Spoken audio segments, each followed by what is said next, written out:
Imagine what could happen if you brought together one of the world's most experienced hair care executives with a background in hairdressing, together with one of the world's most experienced hair care creators and manufacturers with a 64-year-old family business that creates millions of units of hair care sold globally.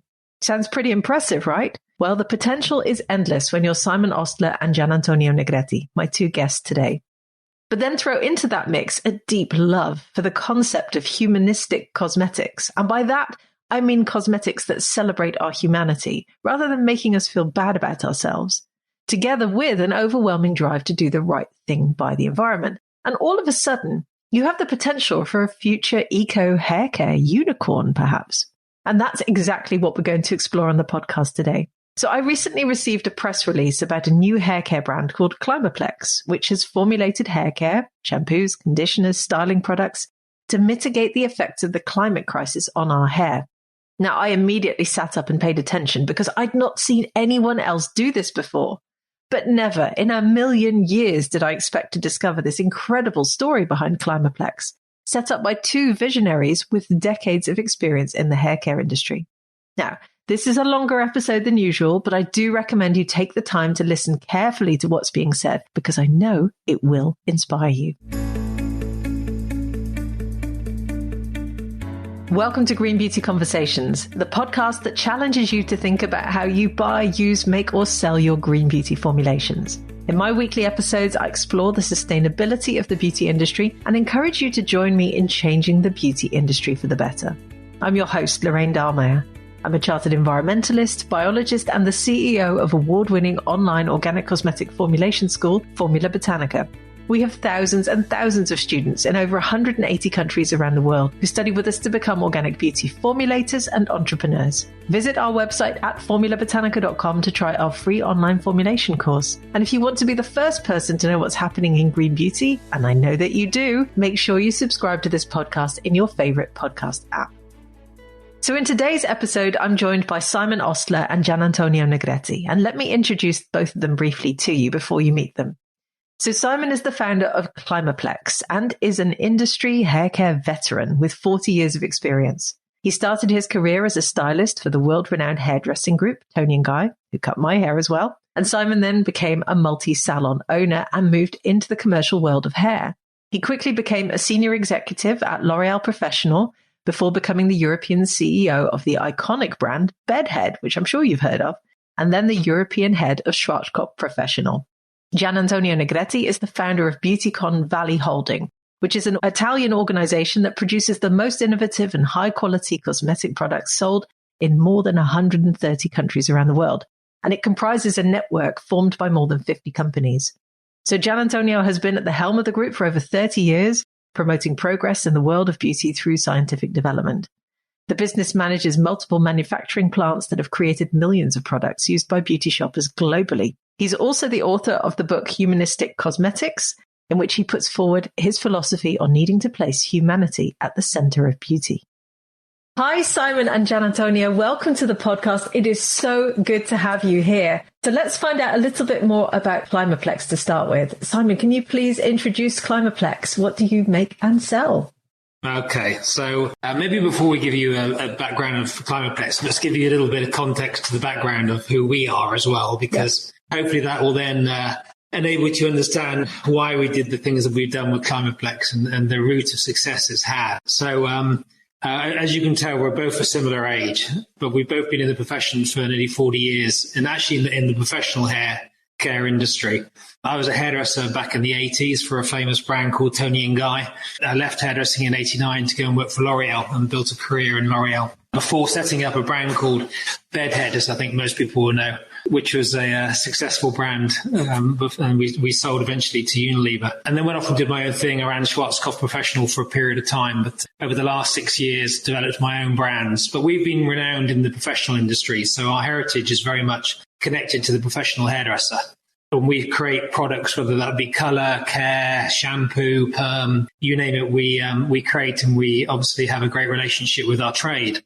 But that's quite an important part because we still have a very close proximity to the hairdresser, a really close proximity. And we talk to hairdressers every single day. And we've really seen over the last few years, highlighted enormously by COVID, that we were seeing some quite dramatic changes in consumers' hair and scalp, and really challenges that we haven't really seen before in our industry, and not helped by the fact that there's no real predetermined fashion at the moment in hair. And what we're seeing is over 75% of women have over shoulder length hair. Lorraine, you fall into that category. And what that means is, and we have to be delicate in the way that we word it, but what we mean is that this creates aging in the hair. So very often when you look at a consumer's hair and the hair is long, that hair can be anything up from, 7, 10, even longer years. So you see different levels of porosity and damage in the hair. But also with, the clients and the consumers that were talking to our hairdressers, were seeing things they've never really witnessed before, build up in the hair, irritation on the scalp, discoloration actually to natural hair or blonde hair. And we started to really see that actually this change was really reflected in the climate. And I think we talk about climate change and the impacts of climate change on the planet. But I think we've never really understood the impact climate change has on our hair and scalp. Now, we're not eco-warriors. This is the first thing I'm very careful to say. We're all very caring about the sustainability of our, especially our business, the sustainability, the part that we play in manufacturing, especially in manufacturing in bottles. But really, we were more inquisitive at that period of time to understand, why do we see these such significant changes in the damage of the consumer's hair? Why are they seeing more irritation on the scalp? I'll let John Antonio introduce himself in a second, but we work together as a partnership to really understand and work with our chemists and our R&D. And we could see there was a very, very close relationship between the effects that climate change is having on our hair and scalp. Now, what are those effects? I think is the easiest way to look at it. So we know the word pollution, free radical activity. We see more chlorine in the water than we've ever seen before, and especially through COVID periods. The percentage of chlorine that we find in normal drinking water increased, obviously, to combat any bacterial or viral effects. But other things that we're seeing, greenhouse gases is a really good example. 4 seasons in one day. I mean, I'm in Italy at the moment with John Antonio, but I live actually just outside of London. And the UK is a place where you do see rain, snow, sun, whatever in one day. And, sometimes the consumers say, well, how does that impact me? And really the impact is through additional uses of central heating and air conditioning that can dry the scalp and dry the hair. But then obviously sun damage. We've always understood sun damage on our face, on our skin. But if you imagine our scalp was just an extension of our face, it's the same impact. And hair gets damaged as well by heat. As consumers find hair more difficult to manage, if there's humidity in the air, they use straighteners. This is damaging the hair. So there was a really close proximity to understanding the changes of climate change and those impacts they were having on our hair and scalp. That was really how we identified it. The harder part was, how do you address it? And I think that was the key for us. And the brief I gave John Antonio's incredible R&D research team here is to say, I want to create a product that first and foremost is sustainable, using a high level of natural ingredient. I don't want man-made ingredient. This has to be a natural approach. How do we combat the adverse effects of climate change on our hair and scalp? That was clearly the brief. Now, the name came about because the concept of Plex technology is quite well known and researched now in the world. And there's been other companies that have come to the forefront using a Plex technology. But what we found actually within our Plex technology is we managed to cater for 4 different aspects that we had to find to help fight those adverse effects of damage from climate change. The Clima is the climate. So Climaplex is Clima, is climate. Plex is the Plex technology, Climaplex. And with Climaplex, we now have a brand new category of hair care. And it's very interesting because we're launching now in retailers around the world. And the brand new category has really resonated very well with not only the buyer, the retailer, but also the consumer. So we launched Climaplex. I think we launched it a year ago. It's our anniversary. We launched initially into North America. Now we're launching around the world. But the brand is a brand new category. It consists of 9 products. We can go into that in a second. But the whole concept really is to say, how do we create a sustainable product?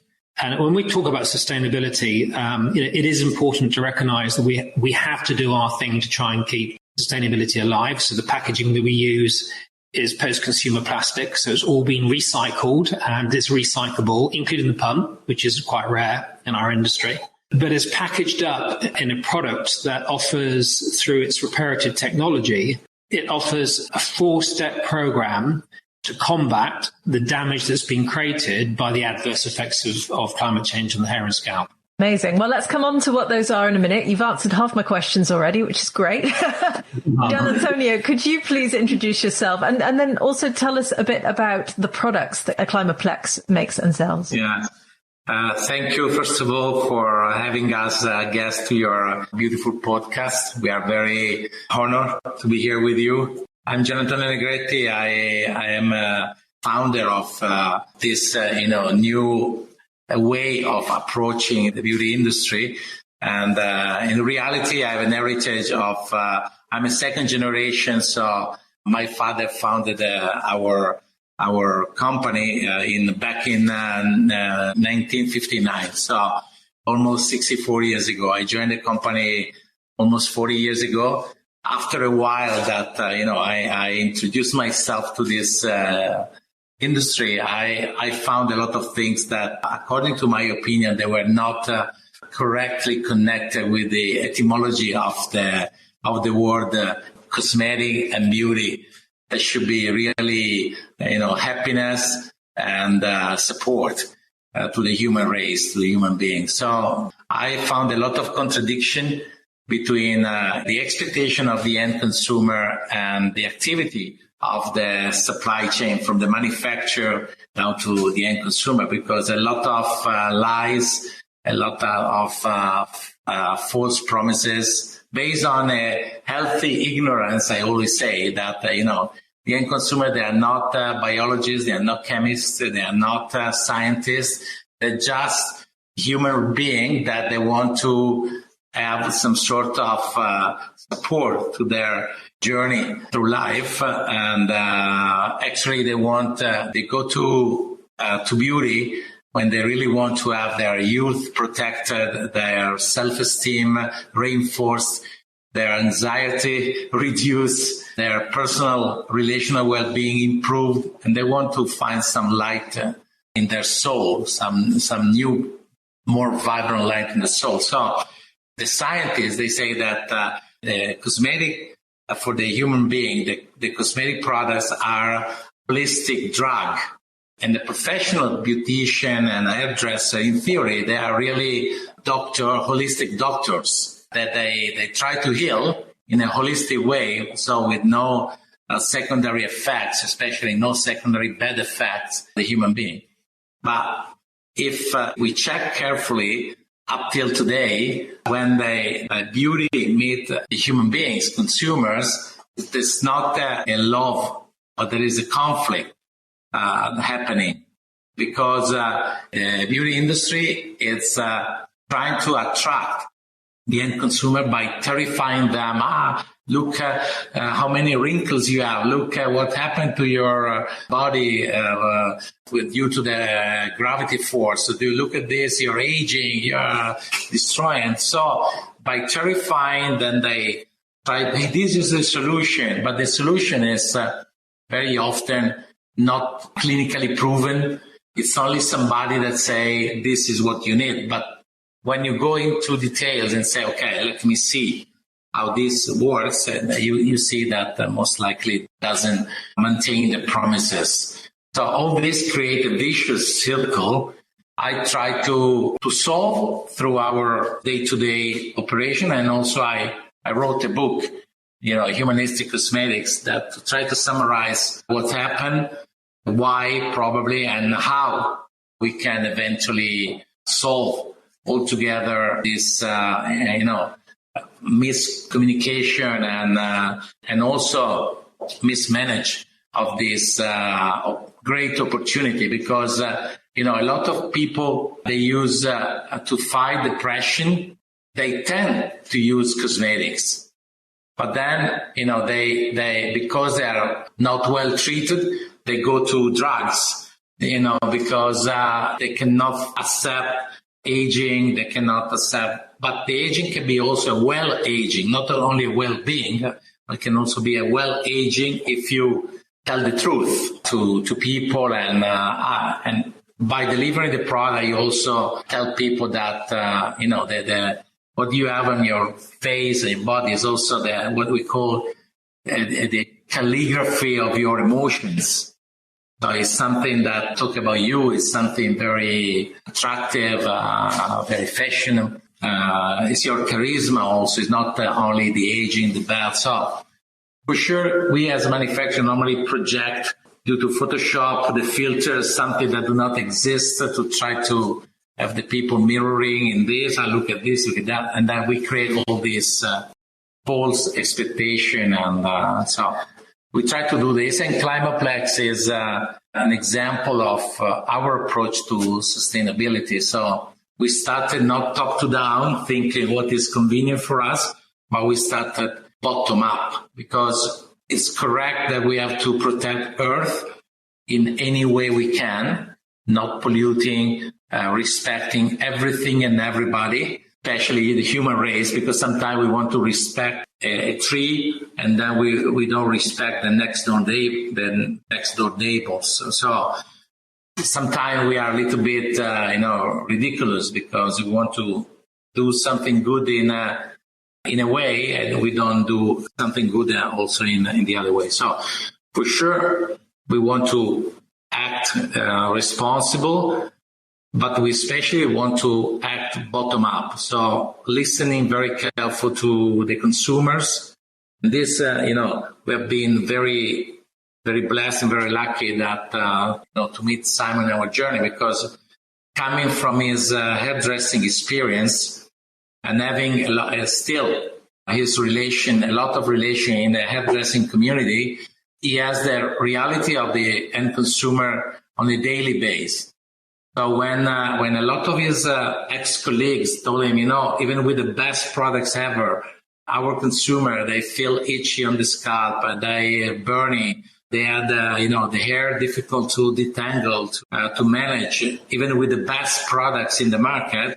He came to a point, he said, there's something new, never addressed to the scientists, that the scientists never addressed in their research. And this new thing is a new level of pollutants, aggressors, due to, like he was saying before, acid rains, chlorine never seen before, ozone hole, humidity, 4 seasons in one day, sudden storm, electrostatic, drought, so many things that has never been so intense, and especially COVID added more and more, including the personal stress that has a lot to do with the follicles and the scalp. So he brought to attention to our scientists, and we created a really huge committee, including one of the leading and one of the oldest university that we have in the world and in Italy, that is University of Naples, that was born in 1224, almost 1,000 years ago. Very renewed and well-known and in the world as one of the most advanced pharmacologists university in the world. So they were side by side with us to develop and to clinically prove the performance of this product that are, vegan, over 97% naturally derived ingredients, fully recyclable and recycled packaging, and really that works in a scientific way on the 4 dimensions inside the hair, on the cuticle for the rebuilding, repairing, okay. The chillant effect to remove the pollutants, chelating effect to remove the pollutants, and calming and soothing effect on scalp, to regenerate the scalp and also the follicle. So this has been a combination of visionary intuition of Simon, and a very unique scientific committee that we put around the table, and really we created something that we can say is really sustainable, because not only respect the earth in the packaging ingredient, but especially because it's lifting, the potential of the human being that they see, especially, with long hair, they see their hair very damaged, difficult to manage, and then they get frustrated because lose self-confidence and so on. Yeah, well, thank you both for your very fantastic introductions. Climaplex sounds like a fascinating brand. And the thing that really attracted me to the brand, which is how obviously I got to talk to both of you, was the fact that I've never before seen a brand formulate products to tackle the effects of climate change on the hair.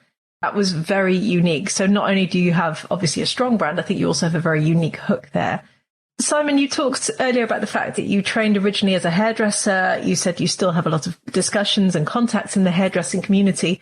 Have you heard a lot about like an increase in hair damage as the effects of climate change take hold around the world? Because our listeners may not have even made that connection yet. Yeah, I think it's an interesting point. I think probably still to date, there's not a general knowledge or understanding that, because what is climate change? I think we all determine climate change in different ways, whether it's, and usually climate change, it's affecting the planet. And we see, images of, the icebergs melting. We see, especially in this horrific time in Turkey and Syria and all the different things that are happening around the world, people will categorize this under climate change, whether that is or not, we're not sure. So, and I think that wasn't naturally our approach. What we saw, climate change, what is actually the effect that it sees on the human body? I think we really are getting to understand much better what climate change is doing to the planet. And every government in the world would like to say that they are doing their utmost to help become more sustainable. I think that's a different podcast for a different day. But I think for us, it was the humanistic approach to say, when I talk to hairdressers or we talk to clients, and you think, over the last 40 years, there's been some quite radical changes in the hair industry.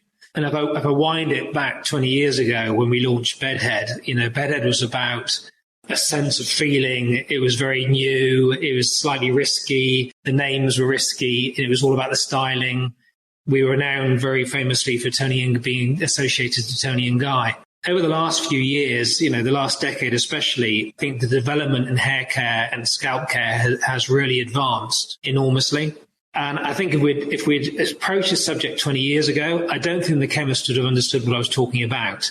But over the last decade, especially the last 5 years, and I think a lot of it has been driven by the fact that women are having longer hair. So on one hand, it's great because you can put your hair up, it's low maintenance. On the other hand, it's creating all kinds of problems because your hair is aging, the porosity is worse, color is fading, etc., etc. But also we know through climate change that the planet is heating. So through that effect, we're seeing more humidity in the world. We're seeing stronger heats in the world. We're seeing much bigger cold spells. And all of these things have a direct impact. And if you think they really have a direct impact initially on your scalp, as scalp irritation, there's an increase in scalp irritation. But then the hair is easily damaged. And hair gets affected in many ways through heat, UV rays, by the water that you're using on your hair. Looking at those different aspects, it was clear that the products that are on the market today do certain jobs. You might have one product that would rebuild the broken disulfide bonds in the hair. You might have one product that smooths the cuticle that gives you brilliant shine. And there's many ways of doing that. There's artificial ways of doing it using silicons. There's natural ways of doing it. There's products that we know that can soothe the scalp. But there really wasn't a combination of all. And when we briefed the chemists, my point to the chemist was, I need a product range that's concise. It can't be a huge product range. It can't be hundreds and hundreds of products. It has to be a small, concise range that really focuses on today's consumer. And if we think about breaking that down, one of our products, the clarifying shampoo, is a bi-weekly or single weekly use product. And it removes the pollutants from the hair in the most natural of way. It's not stripping the hair, it's removing and soothing the scalp. But that gives you a perfect canvas then to use our two other products, which is either the hair needs volume or the hair needs a level of repair, but both probably need a level of moisture. So we simplified the range by saying there's strength and volume, there's moisture and repair. And then you break it down even further. There's kind of three categories of maintenance to hair, which is I like my hair to be straight and I want to see gloss and I want to see shine. I want it all nice and smooth. Or I want to keep curl definition. But actually one of the products that we have in the range, the hero product, is our multi-benefit styling spray.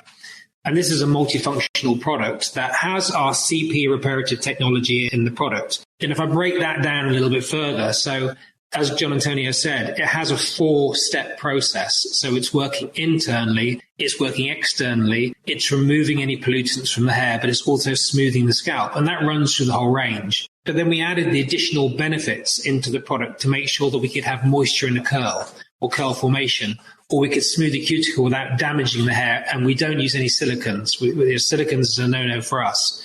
And then we have a finishing product that, ultimate shield product that puts a barrier really around the hair before it's the final process as you blow dry and you straighten your hair. And it just protects the hair from humidity. It protects the hair from UV rays. So what the chemists have managed to do, and this is my 40th year in the industry this year, worrying, but what the chemists have actually done, they created first and foremost for me was a professional range because that's my heritage. But we really wanted to go further afield, hence why we went into retail, into brick and mortar retail and chemist retail. But what they've created is a very unique professional range of products. And initially, we gave it to the hairdresser because the hairdresser is the most critical of all of our consumers. If the hairdresser doesn't like it and they're the most professional person to use it with, they loved the product. They absolutely loved the product. So that endorsement really helps.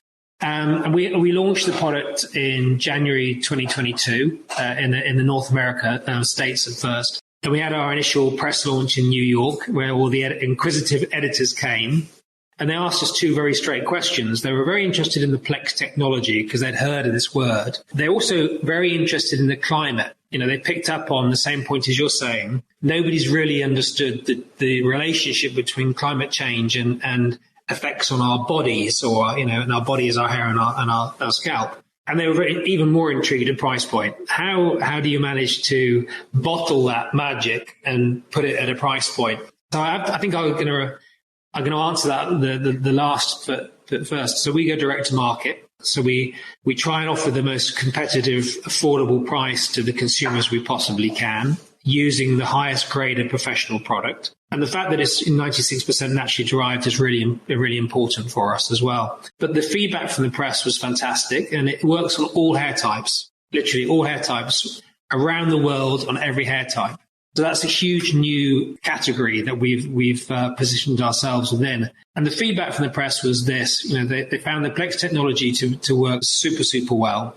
The feel and the natural feel of the hair and the longevity of that repair was really well noticed. And obviously they were excited at the price point. So they said this opens a new gap for consumers who maybe are in that kind of, what do I use? Do I use a salon product? Do I use a typical high street product? And we carved out this kind of mastige area, and then created Climaplex within. So overall, it's been extremely well received and understood, I think, is the most important point. And very exciting what you're doing there. And I just want to pick up on those 4 dimensions that both of you have talked about and ask you, John Antonio, about them a little bit more. So you said the 4 dimensions are that the products work on the internal structure of the hair, the outer, bones.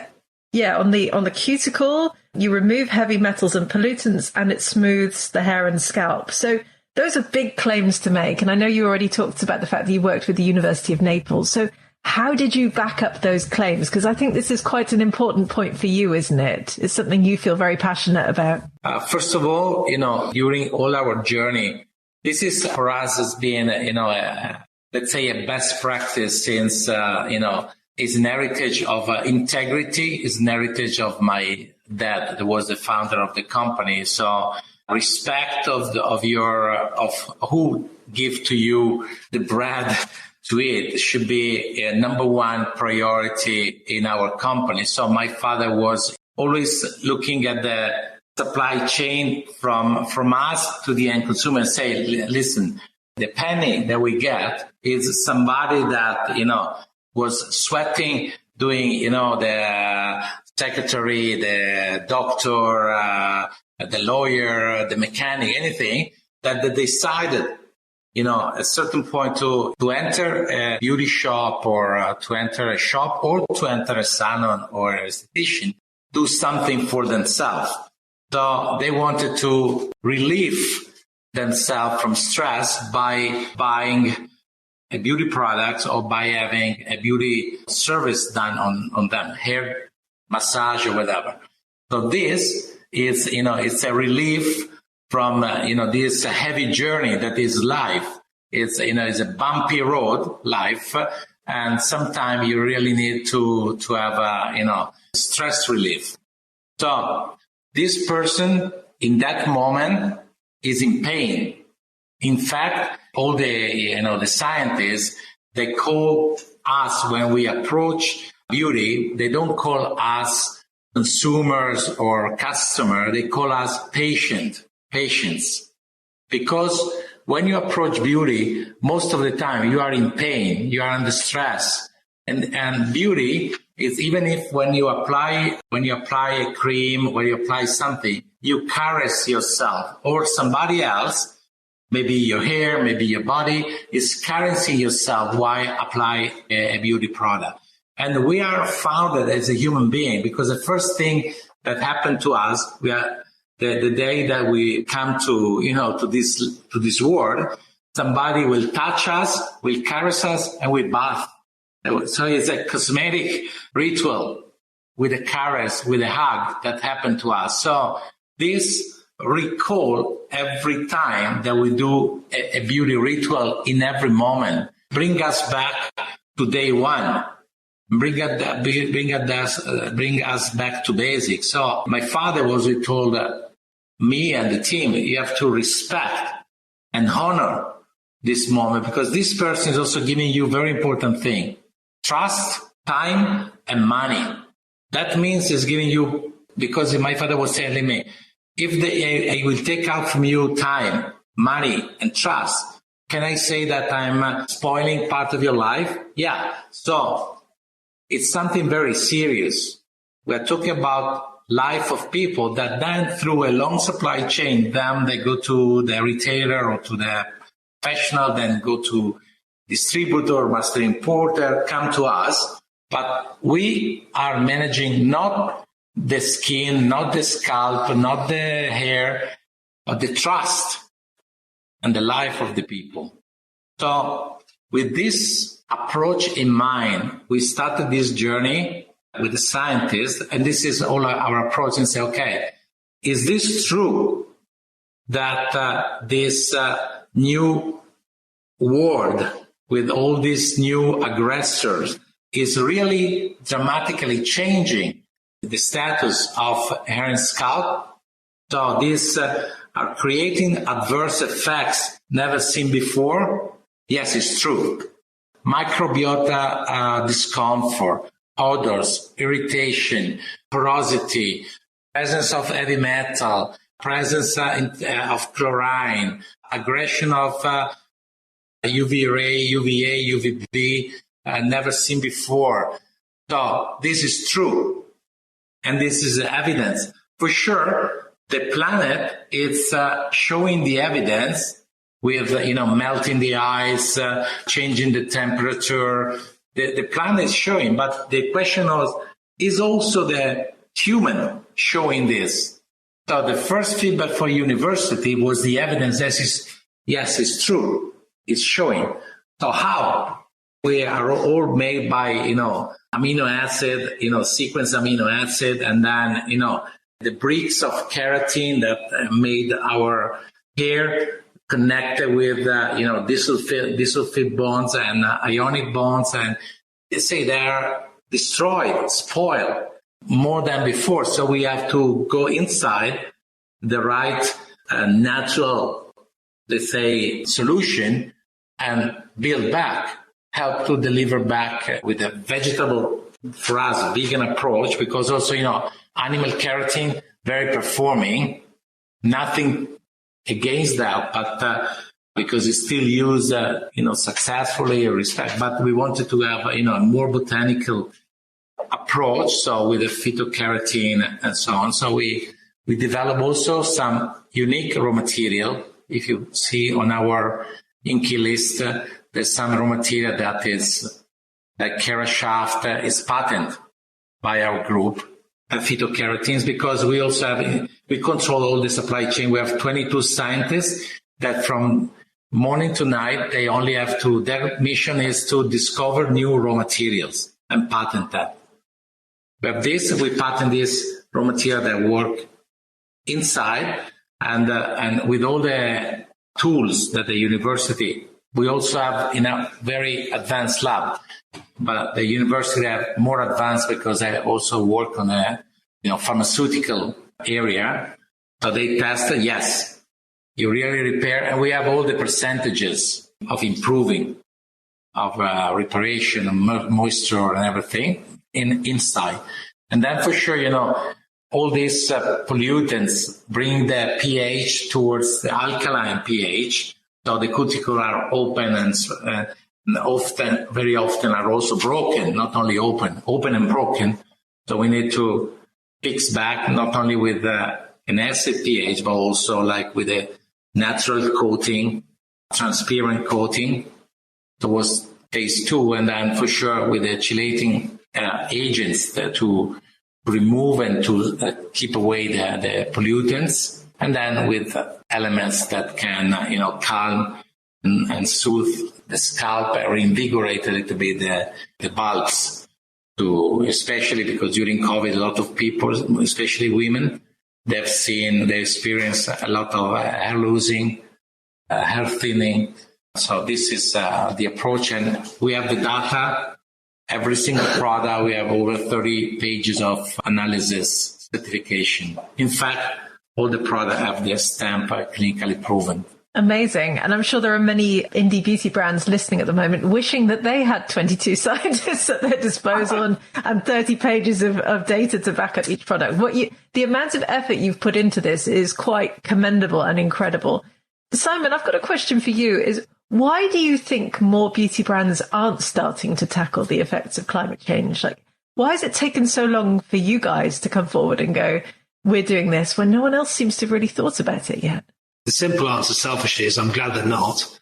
I genuinely think because, it's very interesting because John and Tony and I have been in the industry for similar time and our paths have crossed many times.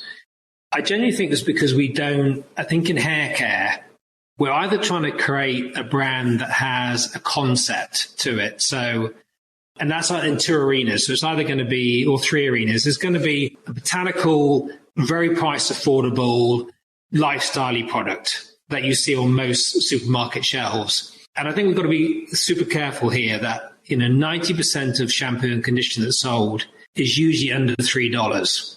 As any chemist will say, for that price point, the quality of the product is limiting, is very limiting. And it's doing one function, and that's to cleanse your hair and use usually artificial remedies to make the hair feel coated and glossy and shiny afterwards. The next level to the extreme is professional. And in professional, we're absolutely obsessed in making sure the hairdresser loves our product through technology. And in my background, it was all about imagery, beautiful imagery and education to the hairdresser and how we would get that imagery and how we'd get a stylist to understand how to do it. And then there's this middle section that started to arise, which we call mastige. So it's this crossover between mass and professional. How does that work? But I genuinely think nobody really understood it. And I think, we've been so fixed on these traditional routes to market. It was really, for me, talking to hairdressers. And, the hairdresser is an amazing person on many, many, many levels. And when we look historically to when hairdressers enter into this industry, and I'm a hairdresser, so I can say this, we either go into hairdressing because maybe we weren't academically enough to go to another job.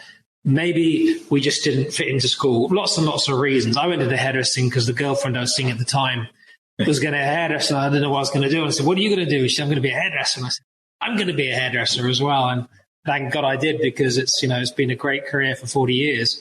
But I think generally when you look at our industry and, what a hairdresser gives a consumer is such power. Because this hairdresser who maybe isn't seen as professional as a lawyer or as a doctor or whoever, and I come from a family of doctors, so I was a hairdresser.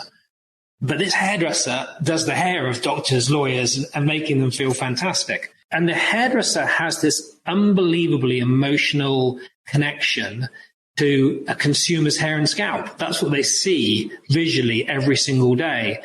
and we forget to talk to them. We think when we research, we think we have to talk to scientists and we have to talk to people in laboratories, but actually the real connection, the humanistic connection, is relating to the person that's touching it every single day. Like a GP, why is a GP? They cover a huge spectrum of medical. They're not specializing in one, but they are the feeder to the people that specialize because they see so many different conditions every single day in their surgeries. The hairdresser is no different. They see so many different degrees of hair, gout, length, damage. And only by talking to the hairdresser, we really understood this impact. We then just had to understand the relationship between it. And it wasn't really until I came to meet John Antonio properly and I said, this is what's going on in my mind. This is what I'm hearing. This is what I'm being told. And I think it's got something to do with climate change. And for the first time, he said, you know what, we've never approached it this way. I'm going to bring my scientists in. Let's have a roundtable meeting and let's discuss it. And we really started then to identify the problem. So I have to thank the hairdresser first and foremost, because without that voice, we wouldn't understand the direction that we would have gone in. And that's incredibly powerful. And I completely understand then why so few other brands seem to be going down that route, if any at all. Perhaps you will be inspiring the future of the beauty industry to do more along these lines. Who knows? And you will have everything patented and ready to go by the sounds of things. Very, very often also, everyone is always following the same path, just, renewing. It's like, when it was anything, you always try to improve what it is, not think out of the box. Everyone is really incredible. No? Everyone is copying the other or inspired by some new idea, but just to improve what is already there. So this was really a lateral thinking out of the box that, when someone first time talked to me, I didn't get immediately, frankly speaking. Then at the second point, maybe there is something here. Then, when the scientists came and they were very collaborative because most of the time, also the scientists, they're reluctant to go to some new arena, to work in new arenas where, they're not familiar with, there's no enough history in that. So we really created this new category in hair care. The reality also, the team, I have a pin since many, many, many years that is beauty pioneers. So really the team, me since, over 20 years, we founded this group inside our group of people that really want to challenge themselves every day. I mean, what we discovered yesterday is still real today. There's no other perspective. And this is also very challenging for Effective because you challenge yourself every time. And that means that, your factory normally wants stability because, you want to take advantage of huge investment you did in a new raw material, in a new machine, on a new product, a new investment. While we're a little bit crazy on that side because we challenge ourselves, is this the best for the universe? And the universe can tell you that this is my father because he was an orphan during the war, so has been adopted by the church when he was only 2 years old.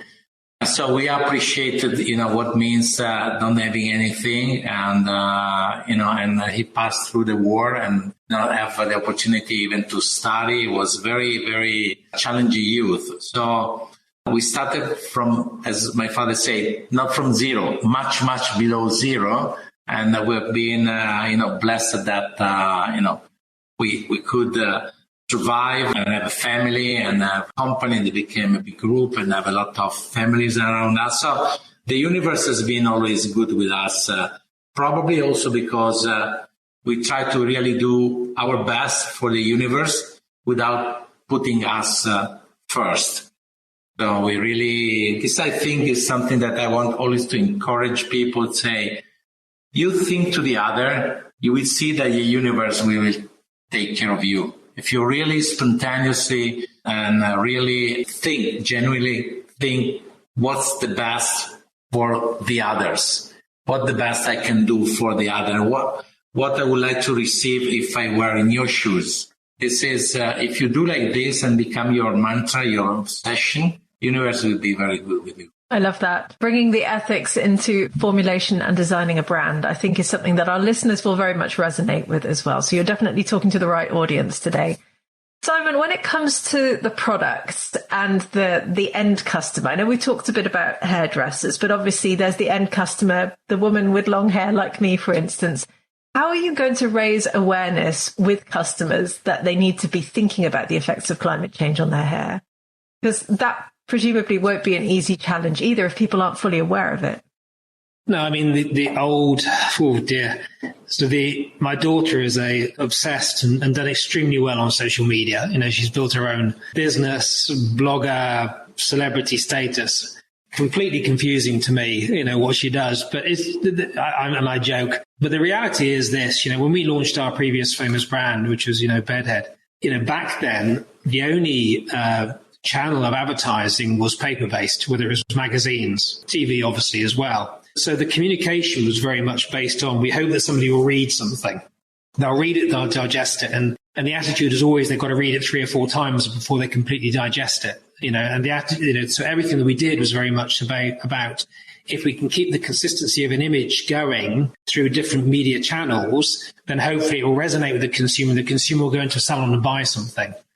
That's gone in a lot of respects because what we're now left with is social media. And that's really the voice, isn't it? The social media. And social media can be damaging, as we know, as well as it can be positive. I don't know which side of the fence I sit on fully, but I think if I had to look at it positively, what is important? So in our strategy, and especially the strategy for this year, and we're rolling out really in the next 6 months, is we want to explain through social media what the effects that climate change is having on the hair and scalp. That's our first part of education. And I think we will also look in some levels to do that still through paper-based advertising. And ideally, as the brand grows, we'd love to communicate that through digital TV channel communication as well. But the first message is, why is this happening? The second message is, how does Climaplex fit that gap? Because the consumer is far more savvy and intelligent than we think they are, far more research than ever before. And the reality is, we have some friends in today from the UK into Italy looking at products. And I've known these guys for 30 years, Anything that we want now is at our fingertips, isn't it? We can explore, we can read, we can Google everything, even to the degree I have my phone here. On a Monday morning, it tells me how bad I've been about looking at my screen all week, doesn't it? And whether I'm up or I'm down. But probably 90% of that time I'm looking at my screen, if it's not about email, it's research, isn't it? Everything that we do, we research. So we've also got to work with the media channels to understand how we can educate the consumer through what we're learning. But it's not patronizing the consumer because the consumer knows, the consumer knows probably better than anybody else, and they're researching that. So we have to become almost an official voice of saying, look, this is what we found. This is the research we've done, and it's clinically proven research, and we've spent the time and energy in doing that. So this is what we're seeing. And Climaplex is in pretty bottles, and the fragrance smells great, and it dispenses really well, and it's clearly understood on the packaging. But then we want to educate the consumer to why those certain ingredients do the things that they do. That's the crucial part. Ultimately, the proof is in the pudding. Consumers still want to know if the product's going to work or not. So you can have the best claimed words in the world. You can say everything you like, but at the end of the day, if the consumer user doesn't like it and doesn't engage, it's not going to work. So that consumer satisfaction is incredibly important for us. I'm less motivated to use paid influencers to do this because the word paid there represents something that I'm not particularly comfortable with. I think I want consumers to get engaged. Things like we're creating samples in very eco-friendly packaging samples that we'll give to the retailers, they can give to their consumers to try. Am I better off investing money into that than I am spending tens of thousands of pounds having somebody that's paid to say my product is great? It's not the right move for me. I'm really against that strategy.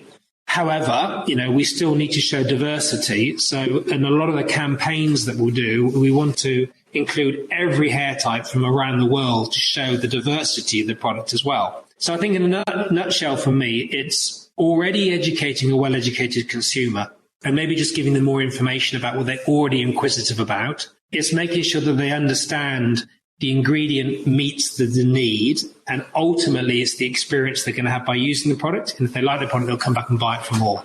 Sounds like a very clear strategy, and I have no doubt it will succeed and do well. So I'm going to come to the end of this podcast, but I have one more question for both of you, which is what's next for Climaplex? What's going to happen in the coming year? Gian Antonio, can you start us off, please?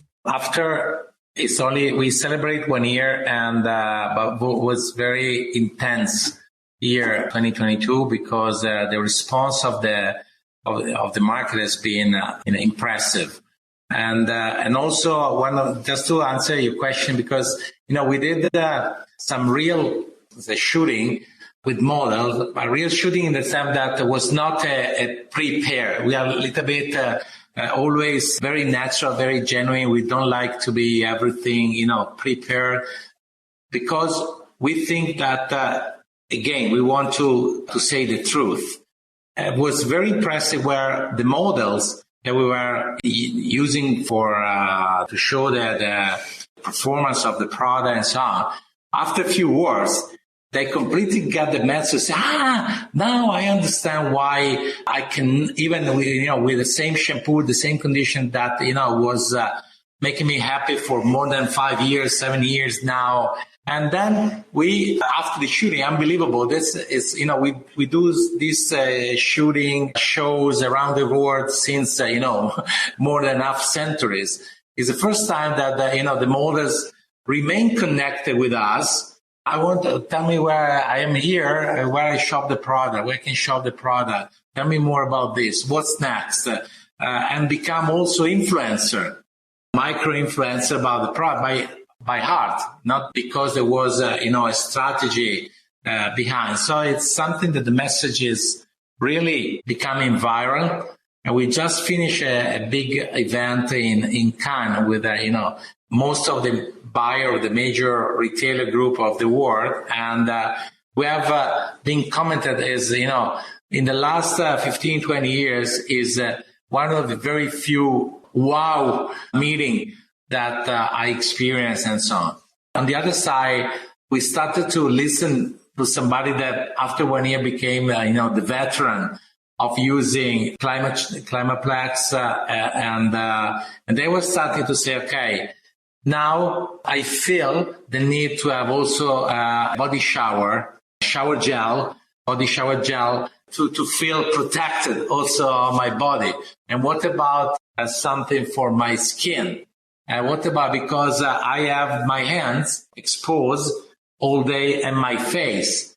I want to feel shielded when I take a shower, so I want to have, a shower gel and also a body lotion, feel shield when I exit home.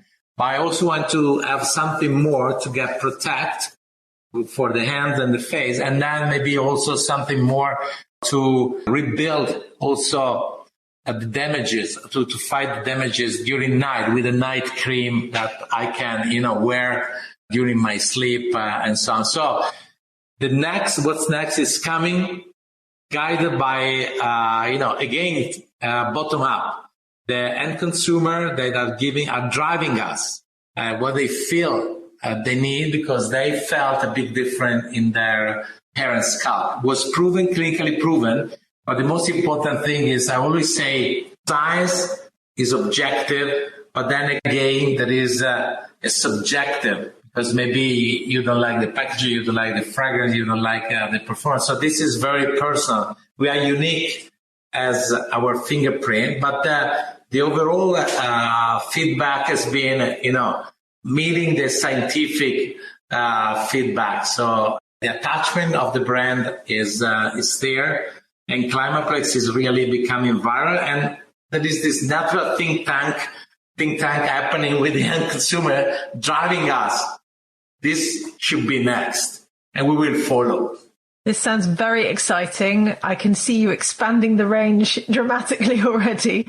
Simon, from your perspective, what's next for Climaplex? It's always tempting to increase.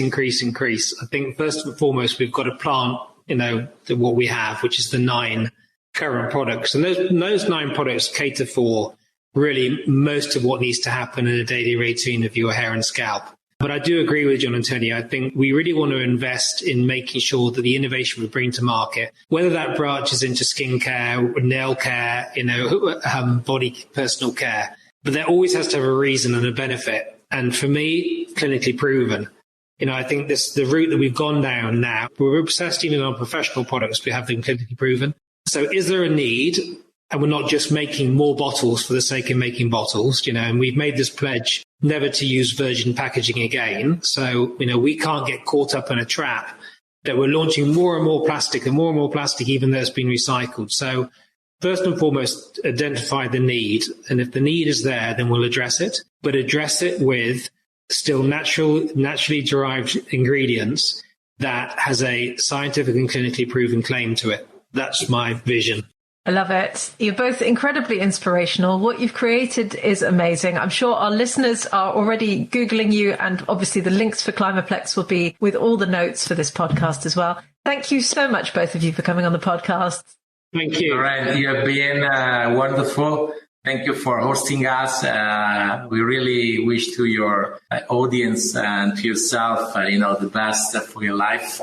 And you have been very sweet, and we love to spend a nice time with you and with your audience. And thank you again, from the bottom of our heart, you and your audience for giving us the opportunity to express this revolution. It's exciting what you're doing. Hopefully they will join us, in this journey.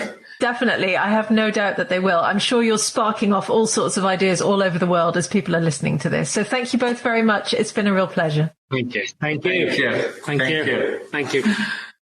I would love to hear your thoughts on this episode. Is your mind now also blown by the potential for formulating for climate change? And what did you think of Simon and Gian Antonio's amazing track record and stories? I'm sure you're feeling very inspired, just like I am. So please do come and leave us a comment on our social channels. Tell me how you feel after listening to this episode, as both the Formula Botanica team and I love hearing from you. If you'd like to listen to more podcast episodes that touch on this topic, head on over now to episode 71, in which I interviewed the certification scheme Climate Neutral to find out how beauty brands can become climate neutral. Or episode 87, in which I interview Formula Botanica graduates Elsie and Dominica of Vibe Beauty to find out whether it's possible to have a carbon negative beauty brand. And episode 104, in which I explore why we need entrepreneurs to push forward the sustainable beauty agenda. There is a wealth of knowledge sat in the podcast episodes I've already recorded, so please do spend some time exploring all of them. Thank you for joining Simon, Gian Antonio and I for this latest episode of Green Beauty Conversations. I really hope you enjoyed it. If you did, please make sure that you leave us a 5-star review so that other people can enjoy these conversations too. And subscribe to the podcast on Apple Podcasts or Spotify or whatever your favorite podcast app is. And stay tuned for the next episode. Follow Formula Botanica at Formula Botanica on Facebook, Instagram, YouTube, TikTok, Twitter, LinkedIn. And come and follow me too at Lorraine Dallmeier on Instagram, as I always share the latest from the podcast and share my thoughts on green and sustainable beauty. Visit our website at formulabotanica.com and sign up for our free online formulation course today.